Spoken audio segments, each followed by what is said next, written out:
नमस्कार साथियों, welcome to learn easy. प्राचीन भारत श्रृंखला का यह नवा वीडियो है।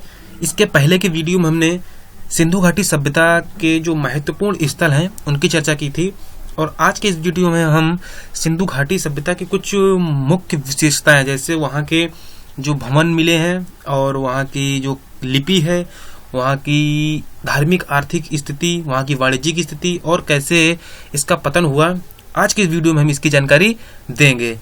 तो अगर आपने अभी तक हमारे इस चैनल को सब्सक्राइब नहीं किया है और आप पहली बार हमारे वीडियो देख रहे हैं तो आप इसे जरूर सब्सक्राइब करें, जिससे आपको इसके आगे आने वाले जितने भी अपडेटेड वीडियो हैं वो आसानी से मिल जाएंगे।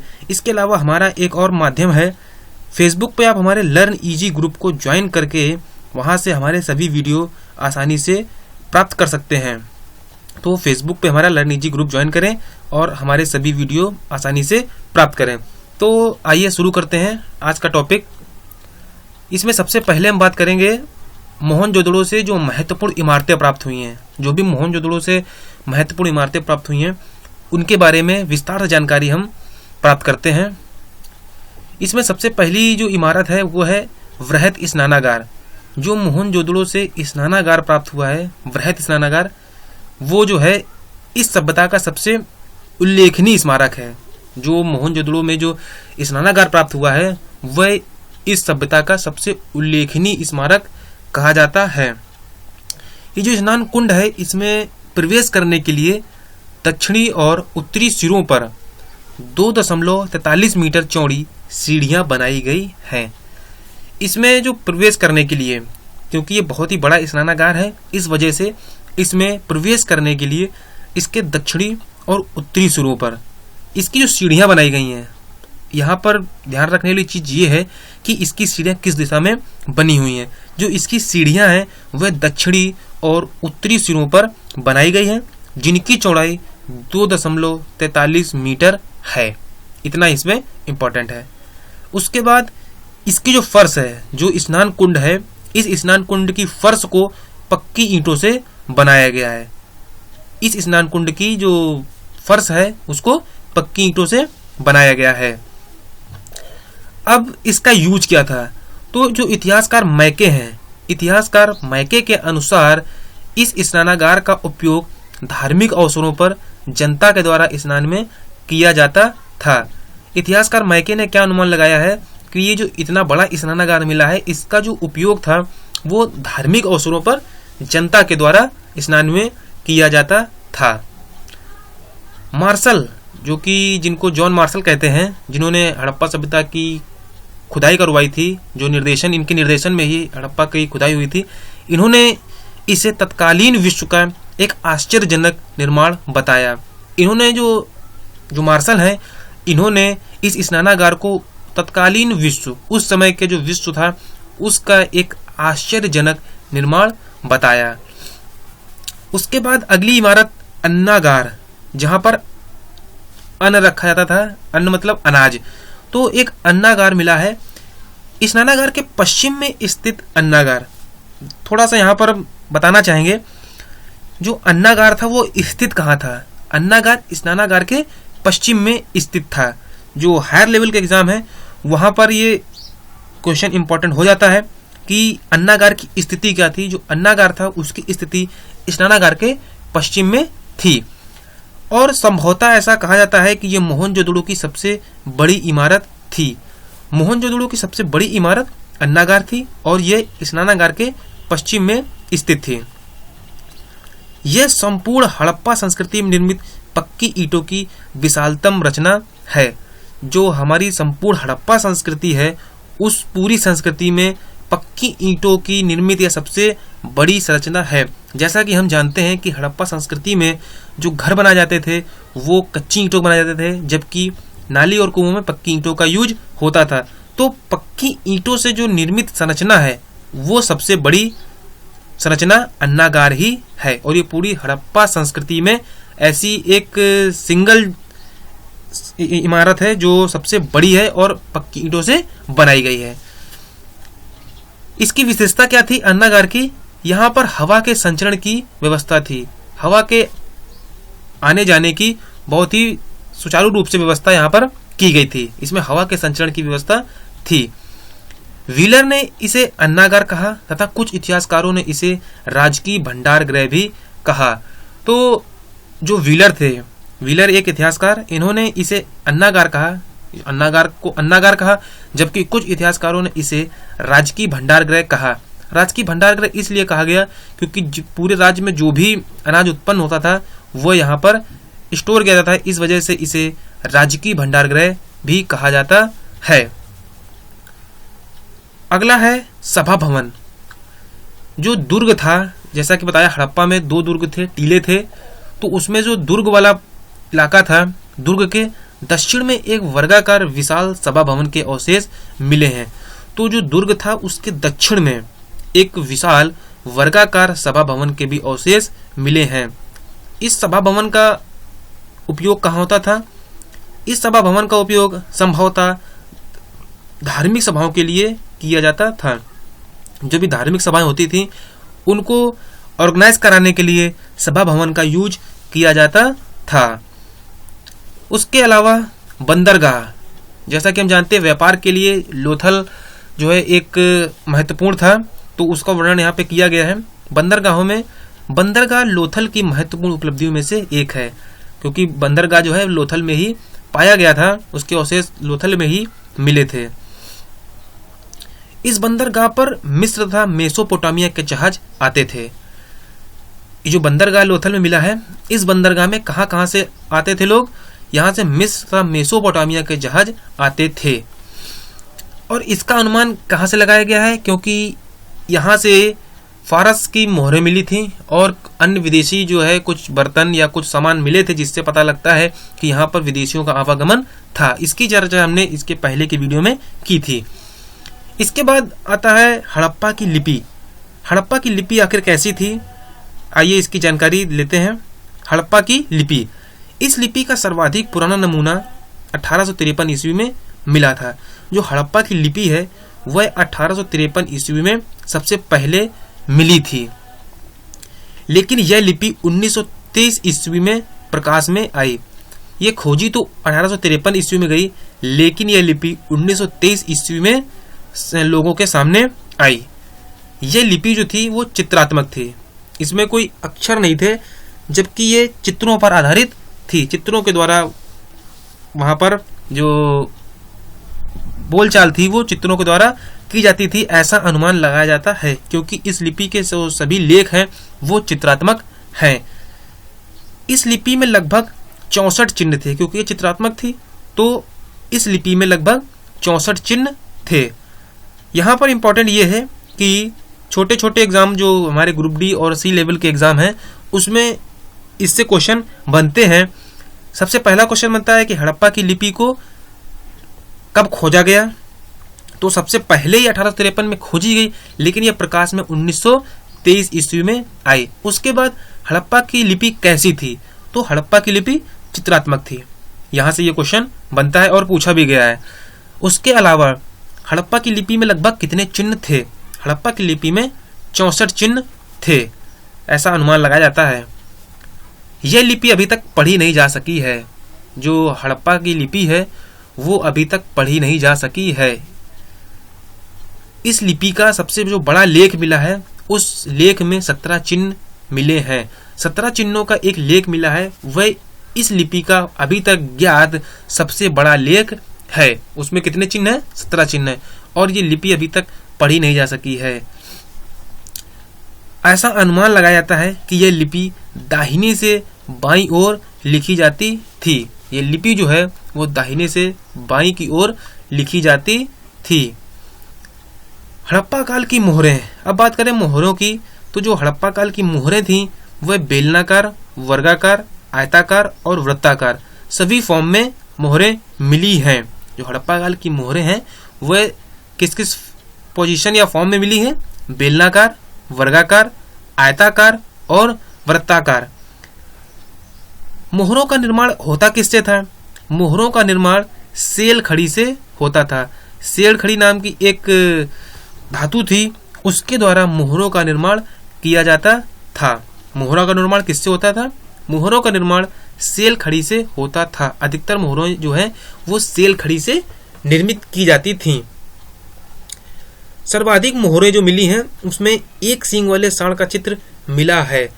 इसका मतलब जो हड़प्पा काल था उसमें एक सींग वाला जो सांड था वो बहुत ही महत्वपूर्ण था। इस वजह से यहाँ पर जो सर्वाधिक मोहरें प्राप्त हुई हैं वो एक सींग वाले सांड की मिली है। तो यहाँ से जो इम्पोर्टेंट है वो ये है कि जो सबसे अधिक मोहरें मिली वो उसमें किसका चित्र था। जो सबसे अधिक मोहरें मिली हैं उसमें एक सींग वाले सांड का चित्र था। इनका निर्माण सेल खड़ी से हुआ, ये इसमें इम्पोर्टेंट है। जो मोहरें जो थी जैसा कि बताया वर्गाकार, वृत्ताकार, हर प्रकार की मोहरें थी, बेलनाकार भी थी। उसमें से सबसे जो प्रचलित मोहरें थी वो चौकोर थी। सबसे ज्यादा प्रचलित मोहरें चौकोर आकृति की थी। अब बात करते हैं हड़प्पा कालीन मूर्तियों की। हड़प्पा से जो मूर्तियां प्राप्त हुई हैं उनका निर्माण अधिकतर मिट्टी से किया गया है। जो हड़प्पा के काल की जितनी भी मूर्तियां प्राप्त हुई हैं उसमें से अधिकतर मूर्तियां मिट्टी से बनाई गई हैं। यहाँ पर एक खास विशेषता ये थी मूर्तियों की कि जो मानव की मूर्तियां बनती थीं वो ठोस थीं और जो पशुओं की मूर्तियां बनती थीं वो खोखली थीं। ये यहाँ की मूर्तियों की एक महत्वपूर्ण विशेषता थी कि जो मानव की मूर्तियां थीं वह ठोस होती थीं और पशुओं की जो मूर्तियां थीं वो खोखली होती थीं। और यहाँ पे क्या एक चीज प्राप्त हुई है कि जो मूर्तियां थीं उनमें मूर्तियां नारी की जो है मूर्तियां सबसे अधिक मिली हैं। जो नर और मानव की नारी की मूर्तियां तो मिली हैं लेकिन उनमें सबसे अधिक जो मूर्तियां प्राप्त हुई हैं वे मूर्तियां नारी की हैं। जिससे यहाँ पर यह भी अनुमान लगाया गया है कि जो यहाँ की जो सभ्यता थी वो मात्र सत्तात्मक थी। इसका मतलब वहां पर नारियों का जो स्तर था वो काफी अधिक प्रभावशील था।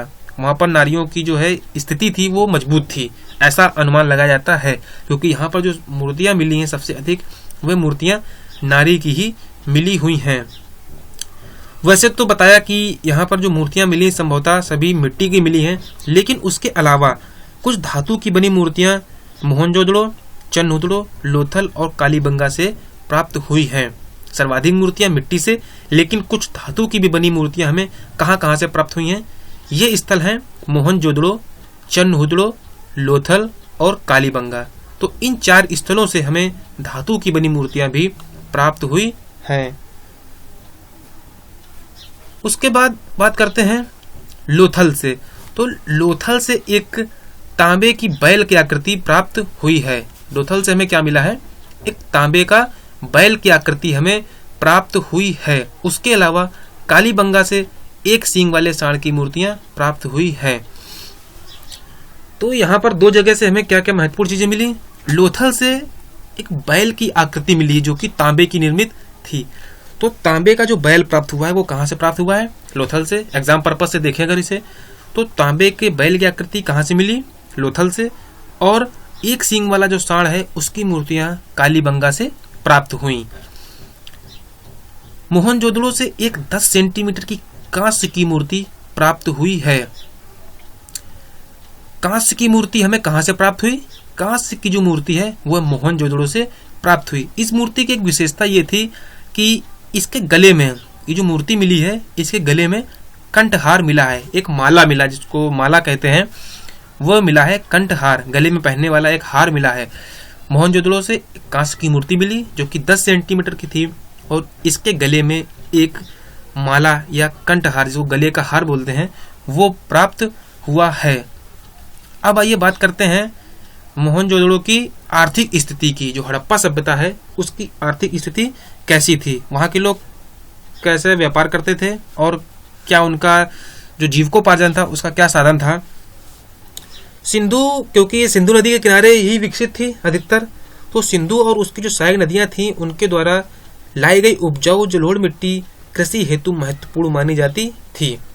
जो कृषि थी वो सिंधु नदी और उसकी सहायक नदियों के द्वारा लाई गई मिट्टी, जो जलोढ़ मिट्टी थी, उपजाऊ थी, उस पर ही निर्भर थी।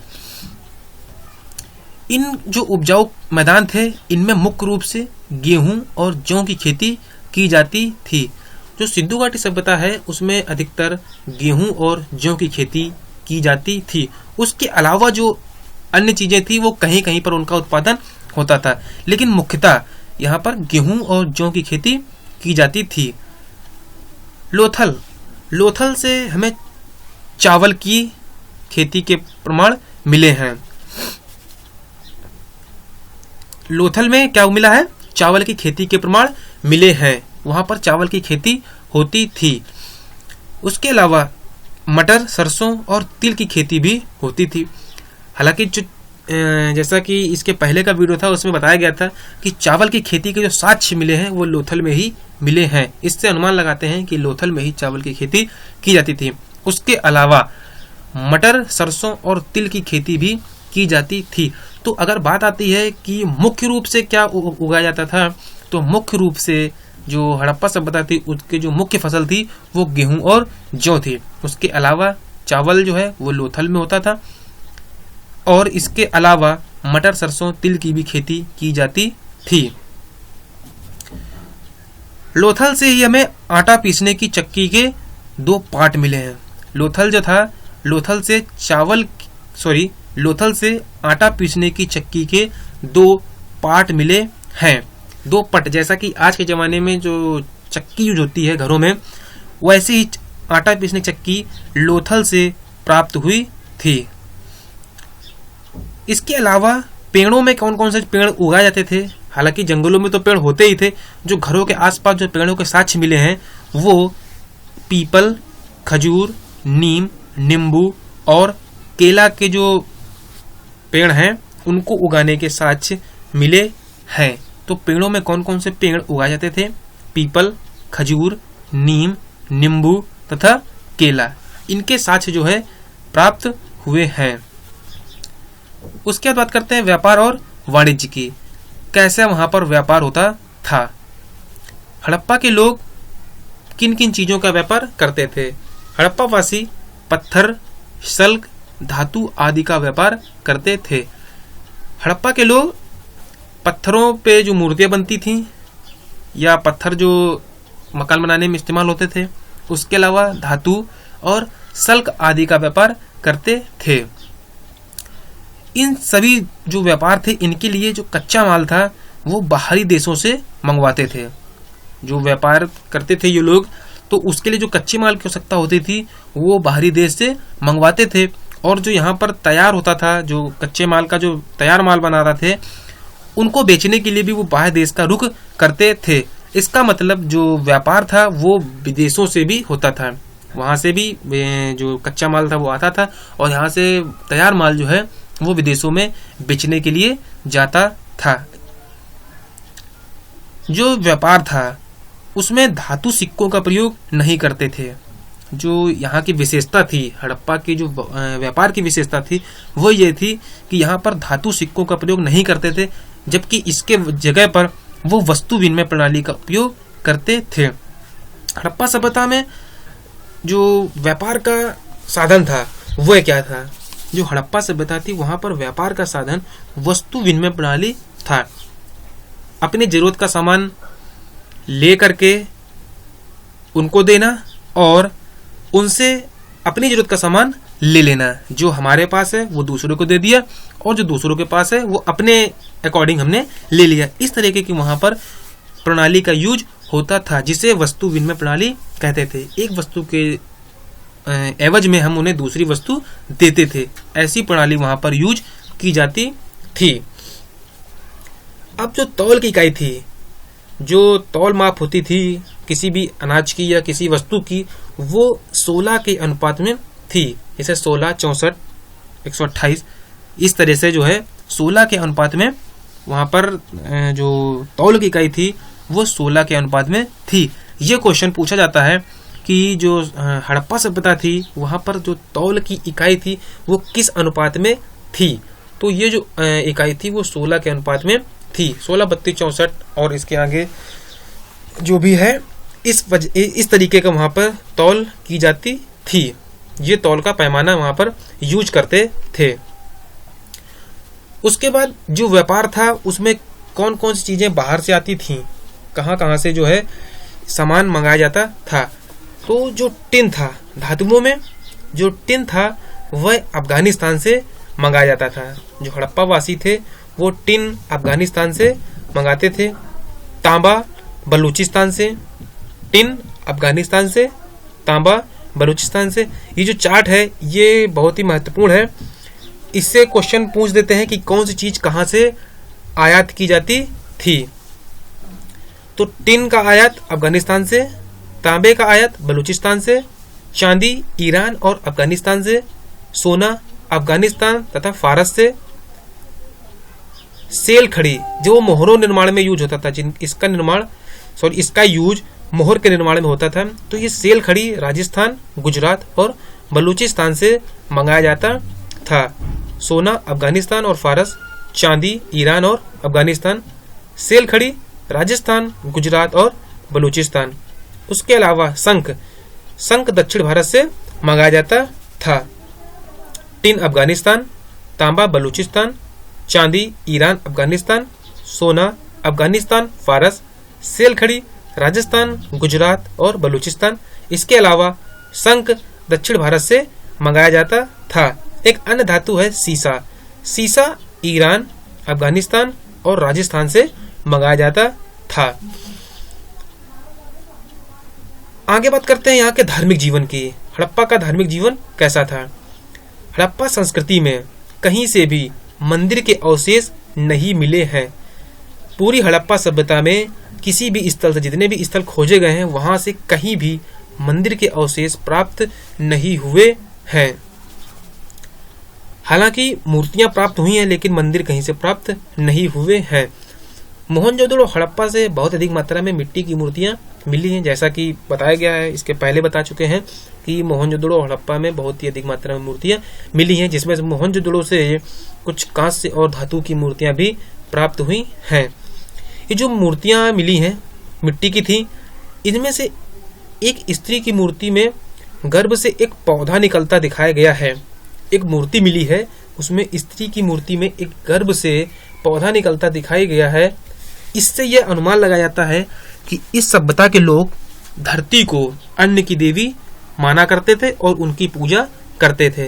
क्योंकि मंदिर के कोई अवशेष मिले नहीं हैं, इस वजह से लोग मूर्तियों की ही पूजा करते थे। उन मूर्तियों में एक जो मूर्ति मिली है, उस मूर्ति में वह मूर्ति स्त्री की मूर्ति है और उसमें गर्भ से एक पौधा निकलता दिखाई दिया है। इससे यह अनुमान लगाया गया कि जो इस सभ्यता के लोग थे वो धरती को अन्न की देवी माना करते थे और उसकी पूजा करते थे।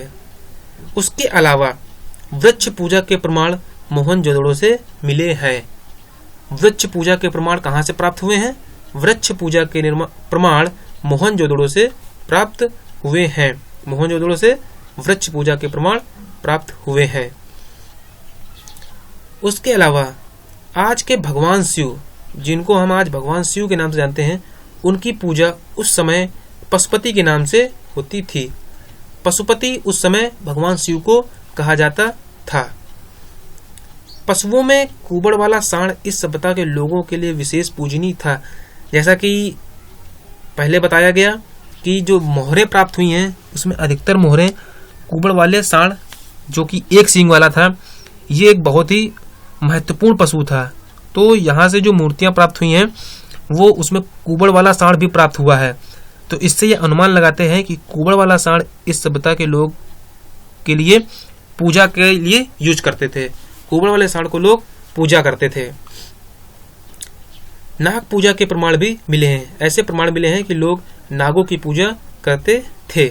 उसके अलावा लोथल एवं कालीबंगा से हवन एवं यज्ञ की वेदियां प्राप्त हुई हैं, जिसमें हवन और यज्ञ करते थे। ऐसी वेदियां कहाँ से प्राप्त हुई हैं? लोथल और कालीबंगा से। लोथल और कालीबंगा से हवन एवं यज्ञ वेदियां प्राप्त हुई हैं। इससे अनुमान लगाते हैं कि अग्नि पूजा की जाती थी। अग्नि के द्वारा पूजा करने के जो प्रमाण प्राप्त हुए हैं वे लोथल और कालीबंगा से प्राप्त हुए हैं। अब है लास्ट, सिंधु सभ्यता का विनाश। कैसे सिंधु सभ्यता का विनाश हुआ? सिंधु सभ्यता के विनाश के संबंध में इतिहासकारों में मतभेद है, क्योंकि हम जानते हैं कि कोई इतिहासकार कहता है कि प्राकृतिक जो आपदा आई, बाढ़ आई, उससे इसका विनाश हुआ। कोई इतिहासकार कहते हैं आर्यों ने आक्रमण किया। तो इस तरीके से बहुत ही कुछ लोगों का है कि कुछ अकाल पड़ा या कुछ ऐसी इस तरीके की प्राकृतिक घटनाएं हुई भूकंप या बाढ़। तो ऐसे किसी भी इतिहासकार के जो मत हैं वह यहाँ पर पूर्ण तरीके से मान्य नहीं है, क्योंकि इतनी बड़ी सभ्यता में, इतनी जो बड़ी सभ्यता थी, जैसा कि हम जानते हैं कि कश्मीर, पाकिस्तान और पश्चिमी उत्तर प्रदेश तक ये फैली थी, तो इतनी बड़ी सभ्यता में एक साथ प्राकृतिक आपदा आना, ये इसके जो है कोई प्रमाण नहीं प्राप्त हुए हैं कि एक साथ हर जगह आपदा आई हो या एक साथ हर जगह बाढ़ आई हो। तो ऐसे कोई यहाँ पर स्पष्ट प्रमाण नहीं है। तो इस वजह से जो इसका सॉल्यूशन है वो ये है कि सिंधु घाटी सभ्यता के विनाश के संबंध में कोई भी स्पष्ट प्रमाण प्रस्तुत नहीं है, क्योंकि इतिहासकार इसमें एक दूसरे के मतों का खंडन करते हैं। इस वजह से इसके कोई स्पष्ट प्रमाण उपलब्ध नहीं है और अभी तक भी इसके कोई स्पष्ट प्रमाण प्रस्तुत नहीं हो पाए हैं। तो सिंधु घाटी सभ्यता का ये आज का आखिरी वीडियो था। यहाँ से सिंधु घाटी सभ्यता हमारी समाप्त होती है। तो आज के इस वीडियो में सिर्फ इतना ही। अगर आपको ये वीडियो अच्छा लगे तो इसे लाइक और सब्सक्राइब करना मत भूलिएगा और अपने कमेंट हमें कमेंट बॉक्स में जरूर पोस्ट कीजिएगा। इसके अलावा आप हमसे जुड़े रहने के लिए हमारे फेसबुक का जो ग्रुप है लर्न इजी ग्रुप, आप उसे ज्वाइन कर सकते हैं और वहां से आप हमारे सभी वीडियो आसानी से प्राप्त कर सकते हैं। Thank you for watching this video.